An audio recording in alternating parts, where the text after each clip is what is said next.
Oh, shalom saudaraku, jemaat yang dikasih Tuhan, jemaat GPT Ngesrep di Semarang.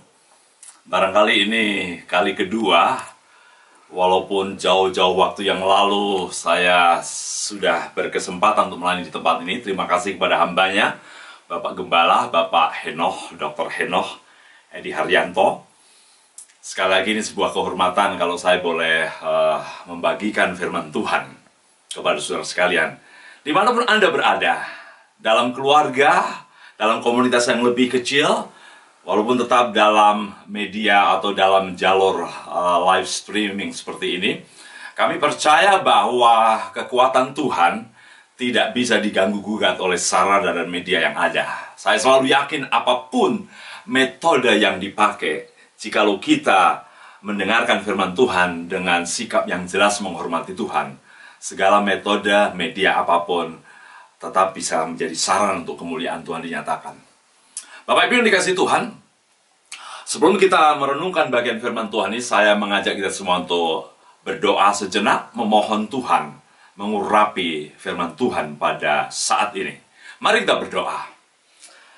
Bapa Surgawi, di dalam nama Tuhan Yesus Kristus, kembali kami mengucap syukur bahwa Engkau terus setia dan menunjukkan kesetiaan-Mu untuk membimbing kami dalam situasi, dalam jarak antar jemaat dengan gembala-gembala dan jemaat oleh karena jarak area fisik, tetapi kami sebenarnya tidak pernah diganggu-gugat kesatuan hati kami oleh jarak dan media apapun. Karena dalam Yesus Kristus kami selalu ada kekuatan untuk bersatu karena kehadiran-Mu. Urapi hamba-Mu, urapi setiap jemaat di GPT Ngesrep di tempat ini. Sekali lagi, inilah kesempatan Tuhan bekerja dalam hidup kami. Dalam nama Tuhan Yesus Kristus kami berdoa. Amin. Ya, awal-awal saya datang ke Bandung, biasanya saya kalau datang ke Bandung, waktu itu saya selalu naik kereta api ya, dari Prambanan menuju ke Bandung. Dan kemudian pulang juga seperti itu, dari Bandung ke Prambanan naik kereta. Nah, suatu ketika, pada waktu saya kembali ke Prambanan, saya di depan peron kereta api itu saya duduk, dan kemudian ada di samping saya seorang yang punya background luar biasa, jago dalam ilmu karate, bela diri yang namanya judo. Seperti biasa saya mencoba untuk berdekatan dengan orang itu, siapa tahu nanti ada jalan untuk memberitakan firman Tuhan. Saya mulai berbincang-bincang sebelum mendarat kepada firman Tuhan. Singkat ceritanya, saya sampai pada sebuah pertanyaan yang akan menjadi jembatan untuk dia mengenal Yesus. Saya mulai tanya, mohon maaf, terus terang saja, Anda sebenarnya seorang yang mempercayai Tuhan Allah atau tidak? Oh ya Pak. Dan singkat ceritanya, langsung ketahuan dia bahwa dia adalah orang yang mengaku percaya Kristus juga. Tetapi dalam tanda kutip, saya tidak harus mengejar percaya seperti apa, tapi dalam setiap forum saya selalu akan mengecek kepercayaan itu sejati atau tidak melalui pemberitaan Injil itu. Dan belum sampai lebih dalam dan lebih detail tentang kekristenan dan kepercayaan pada Kristus, tiba-tiba dia bilang begini, Pak maaf, kita tidak harus berbicara masalah keyakinan. Karena saya takut ketika saya berbicara masalah keyakinan, maka hidup saya mulai terikat. Saya tidak bebas. Saya seperti hidup dalam belenggu. Karena saya memikirkan aturan-aturan yang membuat hidup saya tidak bebas. Yang membuat saya takut dengan semua ancaman hukuman Tuhan. Karena hidup saya belum layak. Saya bilang, loh, sebaliknya kalau kamu mengenal Tuhan dengan benar, justru hidupmu akan mengalami kebebasan. Karena firman Tuhan berkata, kebenaran itu akan membebaskan kamu. Saya bilang begitu, tapi singkat ceritanya, dia mencoba menghindar. Saudaraku yang dikasih Tuhan, dialog ini, dialog yang saya sebut sebagai jembatan ini, berbicara tentang persoalan hidup bebas nggak bebas. Beda perspektif. Bagi dia, bebas itu kalau tidak terbelenggu oleh aturan-aturan agama. Bagi saya yang bebas, yang mengalami kelegaan kemerdekaan adalah orang yang menikmati kebenaran, hidup dalam kebenaran, apalagi mengalami kebenaran dalam Yesus. Dia pasti mengalami kemerdekaan sejati. Tema renungan saya pada saat ini adalah menikmati kemerdekaan dan kelegaan sejati. Barangkali bagi orang tadi, yang namanya lega itu kalau tidak dikuasai oleh hukum-hukum Tuhan. Ya, bagi orang tadi yang punya latar belakang jago karate, pejudo, bahkan dia pernah menjadi wakil Jawa Barat kalau tidak salah, bagi dia bebas artinya tidak dibelenggu oleh aturan-aturan yang rumit keagamaan, religi. Ya, sehingga ketika berbicara persoalan agama, dia langsung takut. Tetapi kemerdekaan sejati dalam Yesus, kemerdekaan yang sesungguhnya, kadang kita juga tidak mengalami itu, walaupun kita mengenal Yesus. Kemerdekaan sejati seperti apa? Kelegaan sejati seperti apa? Yang sebenarnya kita bisa pelajari pada saat ini. Mari kita membuka bagian firman Tuhan yang kita akan baca secara cermat dan renungkan. Saya berharap sembari saudara membaca, dalam hati saya membacakan kepada saudara perlahan-lahan dituntun oleh Roh Allah untuk mengerti betapa luar biasa perikop ini. Lukas pasal 17 ayat 11 sampai 19. Demikian bunyi firman Tuhan. Lukas pasal 17 ayat 11 sampai 19. Dalam perjalanannya ke Yerusalem, Yesus menyusur perbatasan Samaria dan Galilea. Ketika ia memasuki suatu desa, datanglah 10 orang kusta menemui dia. Mereka tinggal berdiri agak jauh dan berteriak, "Yesus, Guru, kasihanilah kami." Lalu ia memandang mereka dan berkata, "Pergilah, perlihatkanlah dirimu kepada imam-imam." Dan sementara mereka di tengah jalan, mereka menjadi tahir. Seorang dari mereka ketika melihat bahwa ia telah sembuh, kembali sambil memuliakan Allah dengan suara nyaring. Lalu tersungkur di depan kaki Yesus dan mengucap syukur kepadanya. Orang itu adalah seorang Samaria. Lalu Yesus berkata, bukankah ke-10 orang tadi semuanya telah menjadi tahir? Di manakah yang 9 orang itu? Tidak adakah di antara mereka yang kembali untuk memuliakan Allah selain daripada orang asing ini? Lalu ia berkata kepada orang itu, "Berdirilah dan pergilah, imanmu telah menyelamatkan engkau." Haleluya. Ibu bapak yang dikasihi Tuhan, saya sungguh diberkati perikop ini. Saya kira Lukas mengambil kisah ini yang tidak diambil oleh penulis-penulis yang lain sebagai suatu pengalaman Yesus mempertontonkan bagaimana orang-orang kusta ini mengalami kemenangan dan kelegaan hidup. Ibu bapak yang dikasih Tuhan, saya kira kita cukup tahu, barangkali ini sudah menjadi pengetahuan umum bahwa orang-orang Samaria dalam banyak kasus kisah Yesus selalu menjadi kisah-kisah yang saya sebut sebagai orang-orang yang dijadikan teladan Yesus, yang tidak masuk hitungan, yang dibenci oleh orang Yahudi karena sudah dianggap kafir. Mereka menyembah di Gunung Gerizim, mereka memisahkan diri dari berbagai tambahan buku perjanjian lama. Mereka percaya Torah, mereka percaya hukum Taurat, tetapi mereka tidak menerima Talmud, tidak menerima Mishnah, tidak menerima kitab-kitab lain di luar kitab perjanjian lama itu. Intinya bahwa orang Samaria ini seringkali dijadikan contoh tentang orang-orang yang tidak diduga, yang sesungguhnya mungkin bagi orang Yahudi tidak akan menyambut Mesias, tidak akan menyambut Yesus, dan mereka orang yang layak dibenci karena sudah jauh, radiusnya jauh dari Yerusalem, tempat suci itu. Tapi tidak disangka, seringkali peristiwa-peristiwa berkaitan dengan orang Samaria menjadi catatan yang sebenarnya pukulan keras bagi orang Yahudi.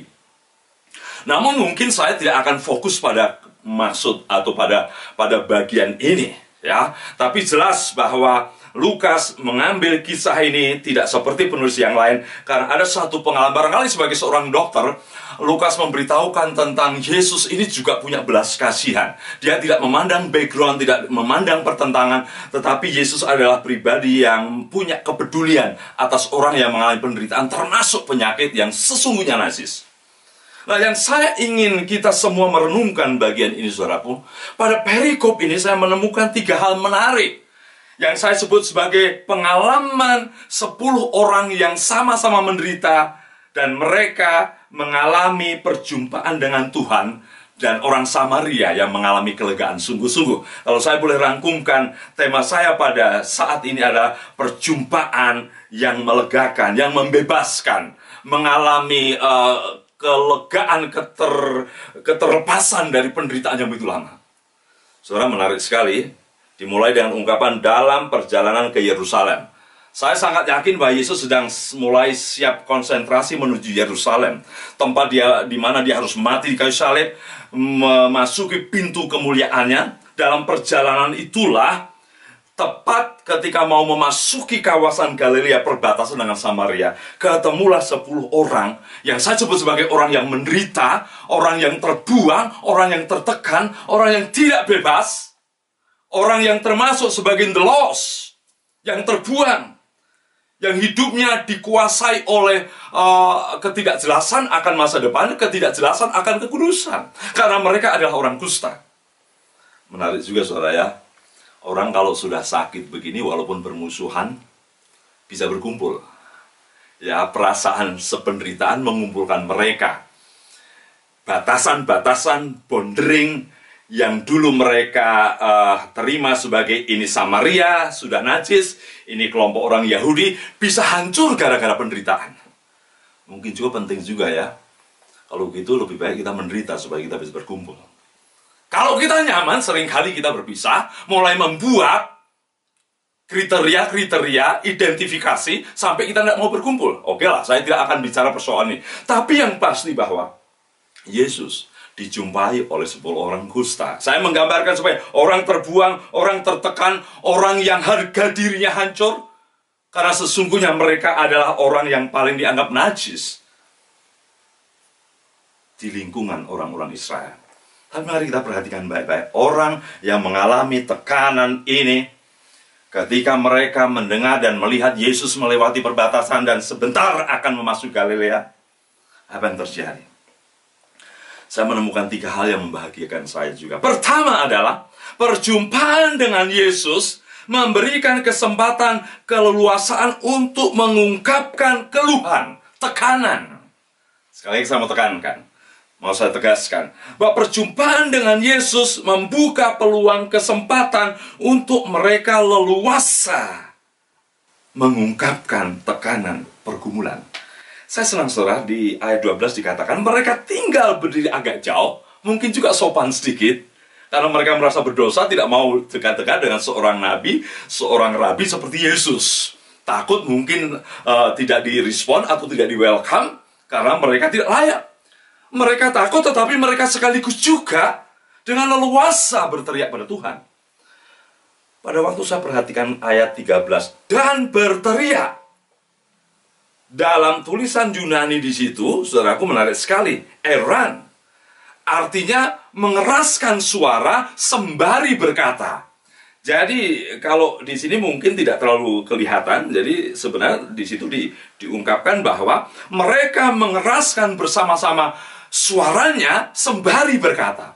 Jadi yang mau ditekankan di sini adalah bukan sekedar apa yang dikatakan, tetapi kekuatan mengungkapkan pergumulan. Mereka berteriak bersama. Oh, kita bisa bayangkan, saudara, 10 orang ya sudah lama menderita, tertekan, dan tiba-tiba melihat Yesus, dan Yesus ini orangnya bebas, tidak rumit-rumit menjumpai dia, bisa menjamah dia, bisa menarik jubahnya. Maka saya kira wajar mereka bersegera berteriak. Bukan sekedar isi teriakannya, tetapi keluarnya ekspresi bahwa mereka ingin melepaskan tekanan itu. Wow, nggak tahu apakah teriaknya gantian, hanya disebutkan di situ mereka bersama-sama berteriak. Di sini bukannya kerasnya, tetapi mengeras suara itu. supaya Tuhan dengar. Barangkali mungkin juga berpikir dari jauh. Ini sebuah pelajaran yang bagus sekali, saudaraku. Perjumpaan dengan Yesus memungkinkan setiap orang tanpa takut, tanpa ragu, walaupun agak segan-segan, orang itu mengeluarkan pergumulannya. Orang itu mengeluarkan bebannya. Saya mau katakan, siapa sih orang yang merdeka sebenarnya? Siapa sih orang yang mengalami kelepasan sesungguhnya? Satu, berkaitan dengan bagian yang pertama tadi. Orang yang bisa leluasa, tanpa dibatasi, tanpa dikat, tanpa ditekan, mengeluarkan pergumulannya. Jadi yang pertama yang saya kagum dari perikop ini, bahwa setiap orang yang berjumpa pada Yesus, selalu ada kesempatan untuk mengeluarkan unek-unek tekanan hidup tanpa takut. Lihat, Yesus tidak nampak di situ menekan, diam kau, nggak sopan, sudah berdosa lagi, teriak-teriak. Tidak. Yesus dengan lugas, dengan terbuka juga disambut N14. Ketika dia memandang mereka, pergilah, perlihatan tidak ada deal-deal, tidak ada kerumitan. Ini yang pertama. Jadi setiap orang yang berjumpa dengan Yesus, seharusnya orang itu mengalami kelegaan karena orang itu berkesempatan leluasa mengeluarkan unek-unek tekanan hidupnya. Saudara dan saya juga punya hak yang sama. Perjumpaan dengan Yesus adalah kesempatan untuk mengeluarkan tekanan hidup saudara. Kebebasan bukan persoalan tidak diikat atau di luar penjara. Di luar penjara pun, kalau hidupmu tidak ada yang menampung keluhanmu, Anda sedang terpenjara. Yang kedua yang menarik bagi saya, perjumpaan yang melegakan itu seperti apa? Bukan hanya keleluasaan berteriak, mengungkap unek-unek tekanan hidupnya, ya stresnya, depresinya. Tapi yang menarik bagi saya, perjumpaan yang melegakan itu perjumpaan yang membuat mereka sesungguhnya tidak harus terjerat dengan birokrasi rumitnya hukum Taurat. Saudara, menarik. Sebenarnya Yesus sangat menghormati hukum Taurat. Yesus sangat menghormati aturan-aturan Taurat. Secara lebih spesifik adalah menghormati bagaimana perlakuan orang kusta. Kalau dia sembuh, berapa hari harus dicek, kembali lagi, dicek lagi. Jadi ada imam-imam yang seperti dokter untuk memastikan penderitaan itu. Yesus hormati. Maka dia bilang, pergilah, perlihatkan dirimu kepada imam-imam. Artinya Yesus menghormati juga. Yesus orang yang tunduk kepada aturan hukum Taurat. Saudaraku, menarik. Wah, 10 orang kusta tadi ya semangat dia. Apapun yang diperintahkan karena imannya, karena keyakinan mereka pergi. Dan dikatakan di situ, ya, dan sementara mereka berjalan di tengah jalan, mereka menjadi tahir. Wah, luar biasa. Tahir, barangkali 10 orang itu, woi, saya sembuh. Saya menduga bahwa kesembuhan ini bukan sekedar, putih kustanya mulai naik, tapi mungkin langsung sama persis dengan kulitnya ya. Karena sampai dijelaskan sembuh. Karena sebenarnya sembuh dalam konteks penyembuhan kusta itu harus bertahap ya. Apakah naik cekungan kulit itu, apakah putihnya sudah mulai berkurang. Saya kira bahwa pada waktu itu mereka langsung sembuh. Dan mereka kaget, wah sembuh saya, saya juga sembuh, kita juga sembuh. Dan yang menarik bagi saya, ketika mereka berdebat, barangkali terjadi perdebatan, ayo kita terus. Karena tadi Yesus menyuruh kita ke imam-imam, ayo kita ke sana. Tapi perhatikan baik-baik orang Samaria ini. Agaknya dia melawan arus. Maaf, saya akan kembali kepada Yesus yang menyembuhkan kita. Saya mau ke sana. Oh, enggak bisa kita ke sana. Kita semua ke sana. Oh, enggak, saya mau ke sana dulu. Kepada Yesus dulu yang bicara dengan kita dulu. Bolehlah mungkin begitu ya. Nanti kita bisa ke sana. Oh, enggak, kita semua bersembunyi ke sana. Masa kamu ke sana? Luar biasa. Orang Samaria ini berani untuk tidak harus sama dengan 9 orang yang lain. Artinya, orang Samaria ini yang dia pikirkan adalah bagaimana bersegera berjumpa dengan Yesus karena dia yang memberikan kelegaan. Sementara yang mereka ikutin dulu aturan-aturan. Apa yang saya renungkan di sini? Yang mengagumkan Yesus pun bilang, ya, saya perhatikan baik-baik. Bukankah ke-10 orang tadi semuanya telah menjadi tahir? Di mana mana yang 9? Loh, gimana sih Tuhan? Kan Tuhan yang suruh. Bisa saja yang 10 tadi melawan. Loh, kamu yang suruh, seandainya sempat ngomong. Tapi saya kira Tuhan juga tidak berarti akan melabrak aturan imam-imam. Tetapi Yesus mau memberikan test case bahwa orang yang memuliakan Tuhan langsung spontan jauh lebih berarti daripada sekedar mungkin ikutin aturan, kehilangan hadirat Tuhan, kehilangan relasi dengan Tuhan. Tapi intinya pertama, apa itu kelegaan ketika berjumpa Yesus? Ketika saudara dan saya, ketika orang Samaria tidak harus rumit-rumit mengikuti aturan yang begitu detail. Ya, nanti ketemu imam. Harus beberapa hari sampai dinyatakan kamu tahir dan kamu boleh bergaul dalam masyarakat. Tidak mudah, saudara. Jadi kelegaan berarti orang yang mengalami keadaan tidak tertekan oleh aturan yang rumit. Saudaraku, saya kira kita harus jujur. Orang Israel pasti banyak yang frustrasi karena aturan-aturan makin rumit. Pada zaman Yesus dari 613 kalau tidak salah tepatnya, menjadi 3000-an aturan. Ya, tidak hanya orang nggak boleh hari Sabat pergi ke bait Allah, dia tambah. Oh maaf, saya mungkin terbalik. Tidak boleh hari Sabat bekerja, minta maaf. Tidak boleh hari Sabat bekerja, tidak hanya bilang begitu. Bekerja kayak apa yang nggak boleh? Ngangkat batu pasti nggak boleh. Ngangkat jubah boleh atau enggak? Ditimbang jubahnya. Kalau mengganggu nggak boleh. Boleh nggak bawa roti? Dicek dulu, membebani enggak? Kalau rotinya roti basah terlalu berat, mungkin ditegur, kamu kok begitu? Lihat, dalam Pengalaman Markus pasal 3, pasal 2, muridnya mengambil bulir gandum saja, sudah ditegur, kamu bekerja. Betapa rumitnya, saudara. 3000-an hal yang harus ditaati. Jadi orang-orang Israel mengalami tekanan yang begitu berat harus mengikuti aturan-aturan itu. Tapi Yesus memberikan anugerah, memberikan kemerdekaan. Jadi kemerdekaan yang sejati adalah, kelegaan yang sejati adalah ketika saudara tidak ditekan oleh birokrasi, tidak ditekan oleh kerumitan aturan, sementara Anda dan saya tidak mampu. Kalau kita sudah tidak mampu, kemungkinan munafik. Tapi ketika kita tidak sanggup dan datang anugerah, kemungkinan kita akan lebih polos dan tulus. Saudara dikasih Tuhan, engkau datang pada Yesus bukan untuk dibebani dengan aturan, sehingga hidupmu malah tidak merdeka dan tidak lega. Hidupmu dipanggil oleh Yesus untuk mengalami kelegaan, kasih karunia, menyembuhkan semua kerumitan hidupmu mencapai hadirat Tuhan. Yang terakhir, saudaraku, kelegaan sejati adalah, saudaraku luar biasa, berarti ya orang itu mengalami hidup yang tidak harus diseragamkan. Saya tadi sudah singgung. Jadi perdebatan 9 dan 1 itu perdebatan untuk harus semua ke sana, seragam ke sana. Tapi ini lain, ini langsung pada Yesus, datang pada Yesus. Ya, dia berani untuk tidak sama dengan yang lain.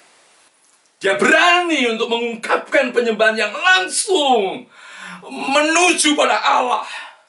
Saya selalu katakan, saudaraku, banyaknya kegiatan gereja, kalau tidak hati-hati, bisa menyunat dan memotong, mengamputasi keleluasaan kita menyembah Tuhan. Saya mencoba untuk melihat formasi tari-tarian, bendera, dan flag. Saya menyaksikan 3 di antaranya itu main tamborin itu tegang sebenarnya. Karena dia dilirik sampingnya. Jadi ditegur sampingnya harus seragam, harus sama persis. Saya bilang, ini orang tidak menyembah Tuhan malah tegang. Tidak leluasa menyembah Tuhan. Ya, tapi malah tegang. Saudaraku, belajar dari orang Samaria. Yesus menerima orang Samaria, walaupun berbeda. Tidak harus menuju ke tempat imam-imam. Kelegaan sejati sangat very simple. Orang yang selalu berjumpa Yesus mengalami kelegaan, kebebasan, tidak tertekan. 1, karena dirinya boleh leluasa menuangkan unek-uneknya, tekanannya, depresinya, depresnya. Orang yang lega berjumpa Yesus adalah orang yang juga mengalami pengalaman hidup tidak ditekan oleh aturan-aturan rumit yang membuat frustrasi, mungkin munafik. Orang yang lega berjumpa dengan Yesus adalah orang yang diterima keunikannya, tidak harus seragam. Ibu bapak yang dikasihi Tuhan, sebelum saya mengakhiri firman Tuhan pada saat ini, jemaat GBT Ngesrop yang dikasihi Tuhan, saya sungguh terhenyak ketika saya mengunjungi satu lembaga pemulihan ya di satu daerah di Bandung. Di situ ada 70 orang di dalamnya. Dan di rumah itu dilayani, ditangani oleh hamba Tuhan. Saya tanya, Pak, berapa persen orang yang mengalami tekanan hidup, pergumulan hidup ini, yang adalah orang Kristen, berapa persen? Dia bilang, hampir semua, Pak. Mungkin hanya satu yang tidak percaya Kristus. Oh! Jadi orang yang mengaku Kristen ini juga mengalami tekanan hidup. Iya, Pak. Mereka tertekan, mereka depresi, mereka dibuang. Dan yang mengejutkan, saudaraku, satu saya temukan anak pendeta yang mengaku juga pernah sekolah Alkitab. Beberapa anak majelis gereja. Simple bagi saya. Barangkali mereka kehilangan apa arti berjumpa dengan Yesus. Apa arti bertemu dengan Yesus. Seharusnya orang yang berjumpa dengan Yesus akan selalu melihat Yesus yang menyambut teriakannya, dukanya, depresinya. Harus bisa menggambarkan Yesus dan memikirkan Yesus yang menerima dia apa adanya. Ya, tidak dibebani oleh rumitnya aturan. Dan seharusnya orang yang berjumpa Yesus adalah orang yang mengalami perasaan bahwa dirimu diterima oleh Yesus. Tidak harus sama dengan yang lain. Be yourself. Depresi terjadi seringkali dialami bukan hanya orang umum, bahkan orang Kristen pun yang tidak mengerti relasi yang benar dengan Yesus, tidak memahami perjuangan yang benar dengan Yesus. Ya. Saya kira kalau saudara masih depresi, tertekan, dan masuk lembaga pemulihan, ada yang keliru perjumpaan Anda dengan Yesus. Mari kita semua, ibu bapak, individu-individu, pribadi-pribadi, jemaat di GBT Ngesrop, renungkan. Apakah Anda sampai pada tingkat mengalami kelegaan sejati dengan Yesus? Di depan Yesus hidupmu dileluasakan untuk berteriak. Sementara suami, istri, anakmu nggak dengar. Di depan Yesus, engkau diterima walaupun banyak kau gagal mengikuti aturan-aturan. Di depan Yesus, engkau diterima karena engkau tidak harus sama dengan yang lain. Itulah kemerdekaan sejati. Mari kita tundukkan kepala. Mari kita ambil waktu sejenak.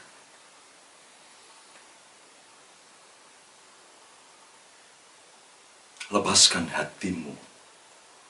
Leluasakan hatimu seperti 10 orang kusta, terutama seperti orang Samaria tadi. Lepaskan beban hidupmu. Tiap hari berbicaralah tekanan hidupmu kalau engkau mengalaminya. Tiap hari engkau bersyukurlah karena engkau mengalami anugerah. Bukan kepercayaan yang ditekan oleh aturan rumit, tetapi anugerah. Dan engkau percaya pada Yesus yang menerima pribadi demi pribadi dengan segala keunikannya. Mari kita tundukkan kepala. Terima kasih Tuhan Yesus, sementara firman-Mu hamba sudah sampaikan dan Roh Kudus leluasa menuntaskan maksud. Dan lebih jauh itu Roh Kudus leluasa menjamah pribadi demi pribadi. Engkau jamah setiap pribadi yang hadir dalam komunitas, keluarga, sel, melalui live streaming ini. Mereka sungguh dimerdekakan dalam Yesus. Dalam nama Tuhan Yesus Kristus, kami bersyukur buat suatu kelepasan kemerdekaan sejati yang tak ternilai harganya. Dalam nama Tuhan Yesus. Amin.